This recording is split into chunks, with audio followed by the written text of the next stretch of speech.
Talbott with Limburg TV. Today I'm going to make something for you that you will see on almost every menu that you go into, where you go into a restaurant. We're going to make French onion soup. It's so delicious. Started out like a poor people's dish, and it just became so popular, and then in Paris they kind of kicked it up a notch and it became a really, really famous dish to make. It is so all easy. Just a few ingredients. You basically have onions and stock and a little, I'm using sherry today, and some cheese. We're using Gruyere cheese. You see a lot of different kinds of cheese on it sometimes, but the Gruyere is more classic.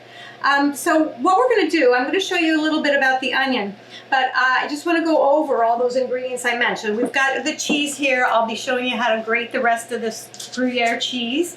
Over here, we have, I have 8 cups of beef stock. I don't know if you can see it here, but believe me, it's in here. I have 8 cups of beef stock. You can make your own, or you can buy whatever kind you like. My stock does not have salt in it, so we will taste later and make sure we have enough salt in it. Just be careful if your stock already has salt in it as far as the adding of the salt. Then once we're going to actually cook our onions, we're going to be adding some sherry.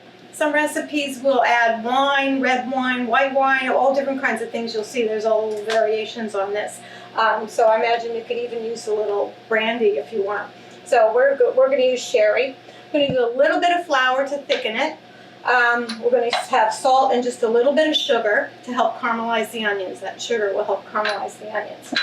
And then what we'll be doing is we're going to be cutting this bread. We're going to use the baguette. We'll cut it into slices. And we're going to put them in the oven and just to toast them a little bit. And then when our soup is all ready, we're going to put them in these cute little soup crocks that you can get on Amazon if you want. You do need something that's oven proof because these are going to go in the oven. So these are just perfect. So we're going to put our soup in here. We're going to put our little toasts on top, and we're going to pile the cheese on top. Stick it in the oven just for a few minutes, and then it will get all melty and a little brown maybe. And we'll enjoy our soup. So it's really cute. Now, if you have different dishes, you could think about it. You just want to make sure it's oven proof. If you were in a pinch and you were slumming it, you could use a bowl like this. Even this bowl says it's oven proof on it, so it's, you've got to kind of use your imagination. You're not supposed to store your onions in the refrigerator. However, if you're going to make onion soup and you're going to cut a lot of onions, or you're going to even just cut one, stick it in the fridge for a couple hours before you cut it. And that helps with the crying thing. There's a lot of crazy things that may help with the crying thing, but the best way is just to learn how to cut an onion and cut it fast. A sharp knife really helps. So I got a nice sharp knife here.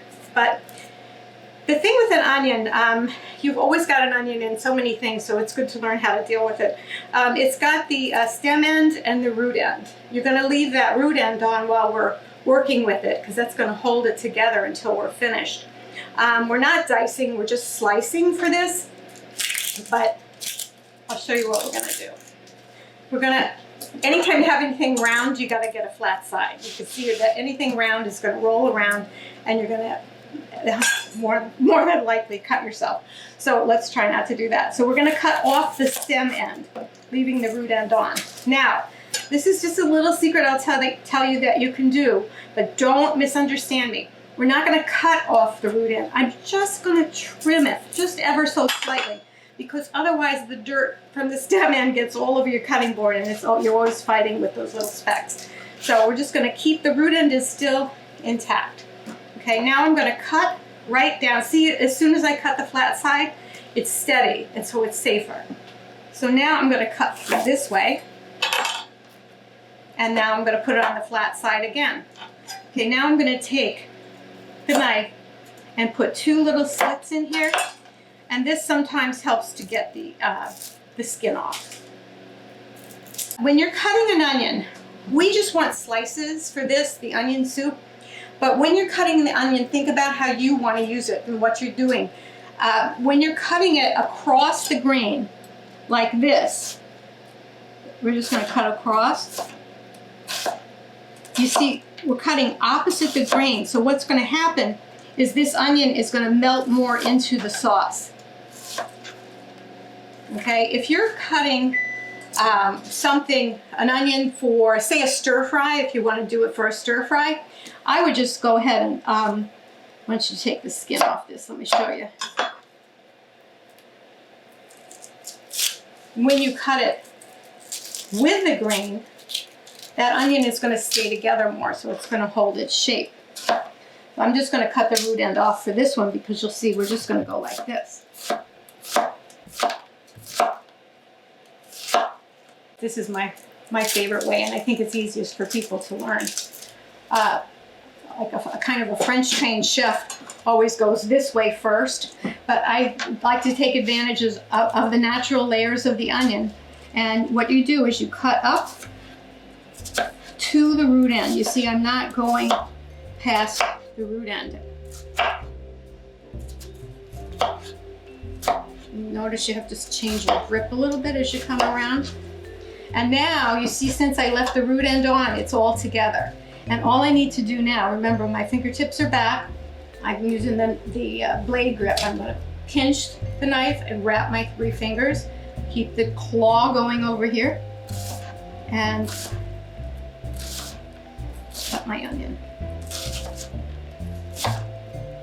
When it gets a little messy down there, just flop it on the side so it's steady. Whenever you're cutting anything, just stop for a second and think, how can I make it steady? So if it's round or whatever, just make sure you have a flat side that you can lay on the counter. This can be all done ahead of time. We're using the Gruyere cheese, like I said. Of course, you can always alter the kind of cheese and the amount of cheese that you want depending on your taste.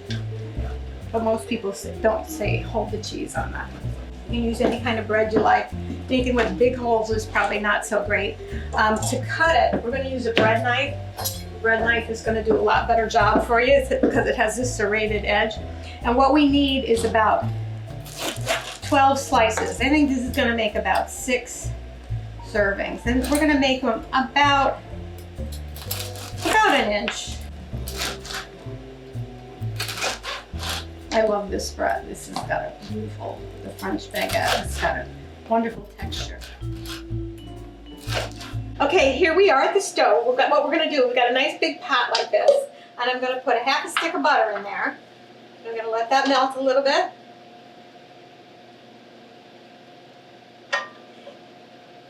And this first step just needs about 25 minutes, so we can break this butter up a little bit to make it melt a little faster. Okay, we got our butter. Now we're going to put on these onions in here.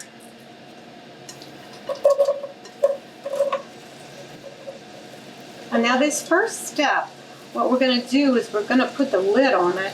We're going to turn it down low, and we're going to kind of let them just get kind of clear, translucent a little bit, and soften before we turn it up a little bit to caramelize them.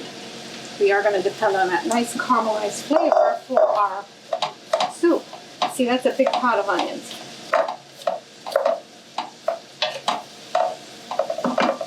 So I'm going to put the lid on, turn it down, and then we'll just run back over here every now and then and give it a little stir. So we're going to put these on this baking sheet.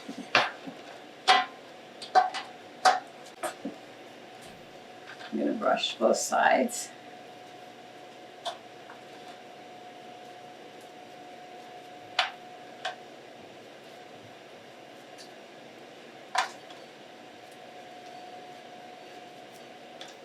I guess you could use olive oil if you didn't want to use so much butter on this step. I prefer the taste of butter in this.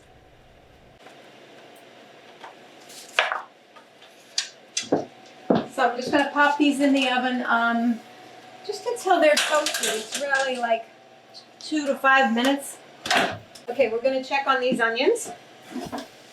Oh, look, you can see how much they've cooked down. Now I see them getting a little bit, if you can see, I don't know if you can see, but there's a little browning here on this side. And so what I'm going to do is I'm just going to add a tiny bit of liquid because I really just want to, and I'm going to just use some of the stock. Okay, you could even use a little bit of water. but I just want to give them a little bit of liquid, so we're kind of braising them to get them nice and softened. But you can see the difference of how they are. They've cooked down a lot. Okay, I think this is ready to start the real caramelization process. What we're going to do is we're going to add some salt and sugar.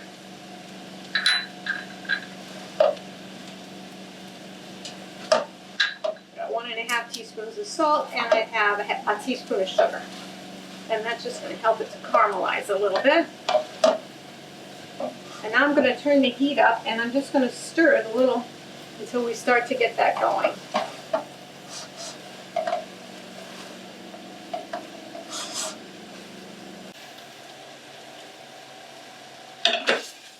Here's our toast. We're going to use a couple of bay leaves. Whenever you're making soups and stews, things like that, the bay leaves are really great. They really richen up the flavor. And I'm going to use a little thyme just because I have it. You can use this or not. You could even throw in a sprig of rosemary if you want. You can actually tie this all together, and they call that a bouquet garni when you put it in your soup to let it cook. But we're going to take this out before you serve it because you're not supposed to eat bay leaves. And then you'll get the nice flavor without having a whole lot of specks in it. Although you'll probably get a few little thyme leaves in it, which is not a problem.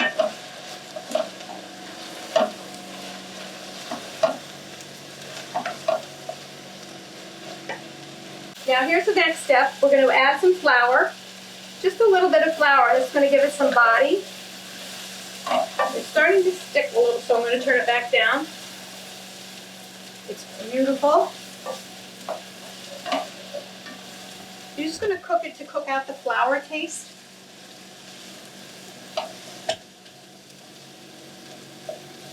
Just a minute or two.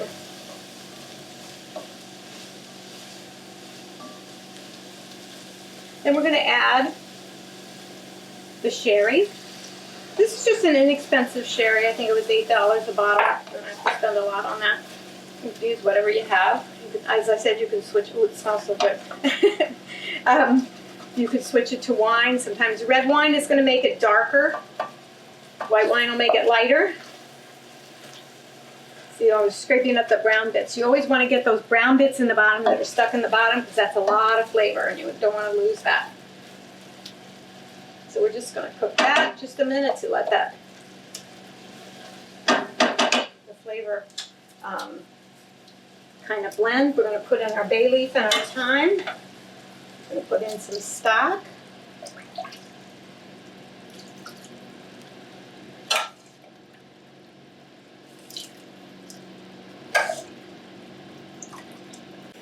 So now everything's in here. We're just going to bring this back up to heat a little bit, and then we're going to put the lid on,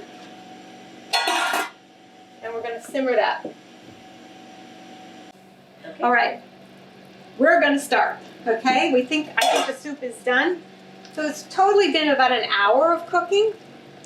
So what I'm going to do, I'm going to take it over here. I'm going to take it to turn this off. And take it over here. We're going to take the thyme sprigs out. See, they've just left their flavor. And then we've got the bay leaf. There's 2 of these in there.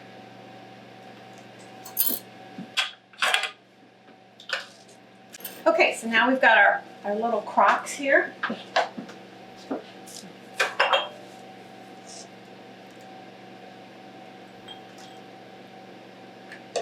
I might just put them here so I don't burn my hands. I'm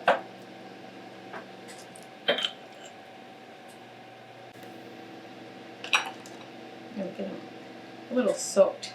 Let me get a little wet.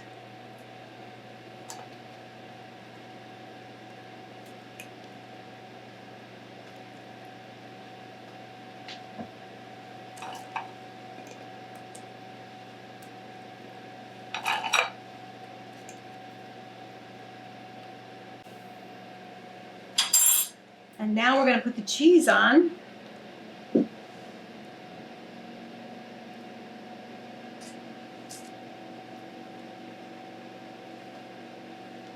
You could get the soup in the crocks, and you could actually get them all ready and put the cheese on a few minutes before you're ready to serve, and then have them just pop them in the oven. You want to keep the soup hot though, so you don't want to let them sit too long. The perfect place to wait would be to have the soup done and the cheese set aside, and the toast made as well. And that's a perfect place to really stop if you have to stop for a couple of hours at that point. Then you just heat your soup back up.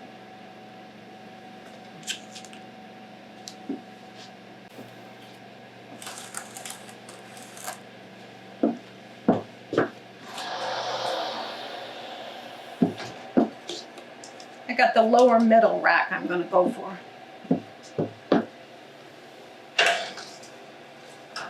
Now we just have to wait a few minutes, just until the cheese is browned. Ooh, yeah. Okay, here it is. There's the one I filled a little bit full.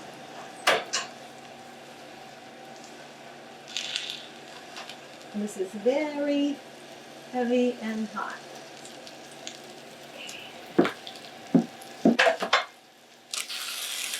And there you go.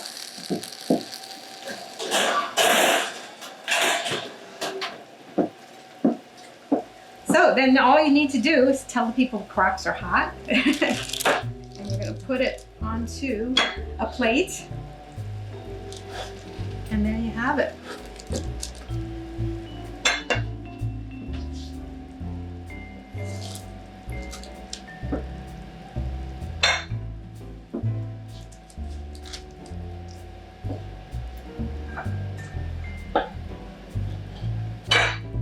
Very nice. Now, the finest restaurant couldn't do that. So you've got a wonderful French onion soup. You have a wonderful French onion soup for your family. Bon appetit.